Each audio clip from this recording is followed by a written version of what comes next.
Jeshi la Polisi lingependa kuwapa taarifa ya hali ya usalama nchini kwa kipindi cha masaa 6 tangu tulipowapa taarifa ya awali majira ya saa 6 mchana leo tarehe 9 mwezi wa 12 2025.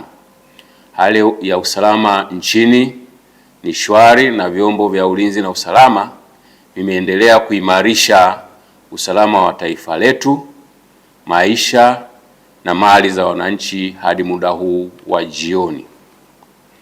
Jeshi la Polisi kwa kushirikiana na vyombo vingine vya ulinzi na usalama vingependa kuhakikishia kuwa kuanzia majira haya ya jioni vitaimarisha zaidi ulinzi na usalama tunapoelekea usiku ili kuzuia na kudhibiti vitendo vyovyote vinavyoweza kuwa ni tishio kiusalama.